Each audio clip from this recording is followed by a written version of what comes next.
we're at the very start of 2025. Last year, like the ETFs, I mean, I think they blew everyone away, frankly. I mean, even BlackRock's like, holy shit, this is big.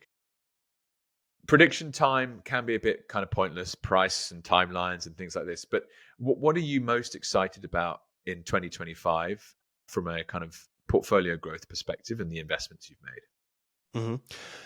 For me, I'm most excited about what this next year holds for Bitcoin, right? It's pretty pivotal for a number of reasons. Like one, just from a Bitcoin native standpoint, we've had these 4-year cycles since the dawn of Bitcoin.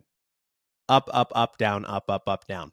I'm curious to see if that holds into the next year, right? Bitcoin ended 2024 at something like 94K, right? So we're already, green on the year. But the reality is, right, if Bitcoin doesn't end the year in the green, then that 4-year cycle is broken. I mentioned earlier that all models are broken because of the fact that there's no Bitcoin supply response.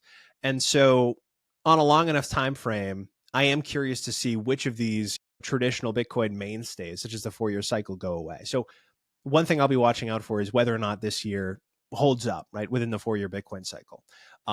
I am looking forward to all of the geopolitical developments around Bitcoin, because suddenly last July, Bitcoin became a geopolitically critical asset. And this was at the Bitcoin conference in Nashville when Trump announced that he would be creating a strategic Bitcoin reserve. If there's one thing we know about Trump, he doesn't get everything that he promised done, but at the very least, he attempts to get everything that he promised done, right? For example, with the border wall, all of the red tape he had to walk through in order to get that done, he only got started with construction in like late 2018, early 2019. So literally 2 years into his term until he was able to get this done. Versus the strategic Bitcoin reserve, which is something that can be established on day one. And day one is obviously metaphorical. That could mean, in the first 10, 15 days. There are a number of paths he could take to do this. The Bitcoin Policy Institute put out a wonderful paper done by Matthew Pines. It's basically a draft executive order to use the Exchange Stabilization Fund, which is basically a huge pile of cash and gold that the US is sitting on, to divest it from those assets and invest it in Bitcoin. He could do that on day one without congressional approval, right? He has the power to do that. The other thing he can do is simply reclassify our existing 207,000 Bitcoin as a strategic Bitcoin reserve. Those are the two things. But the most important thing is that last July, with that announcement, all of a sudden you have all of our adversaries and all of our friends as well discussing this, right, at the national Should level. we do it too? Yeah. Exactly. You have credible rumor. I say credible rumors out of Russia. It sounds like a joke, but you have the finance minister talking about a national Bitcoin reserve, and Trump's a very competitive guy. The moment you tell him, hey, Russia's considering this, he's going to, be all the more emboldened to get this started as soon as he can. And so what I'm most excited for is how these things take shape.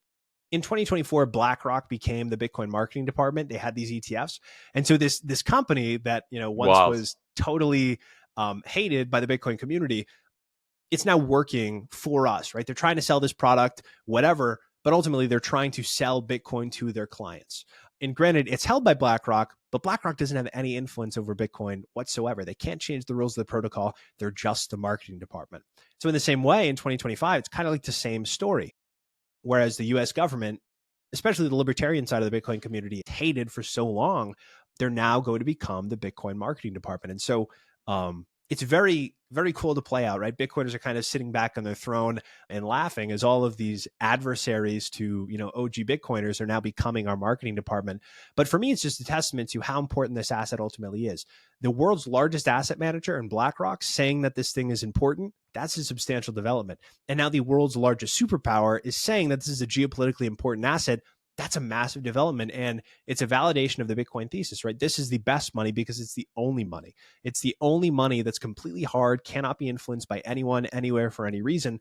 It is an absolutely fixed monetary policy from now till forever, until the world ends, right? And the US is recognizing that. It's kicking off this kind of global Bitcoin arms race. So for me, regardless of price, I'm just really excited to see how this all unfolds. It's very exciting, isn't it?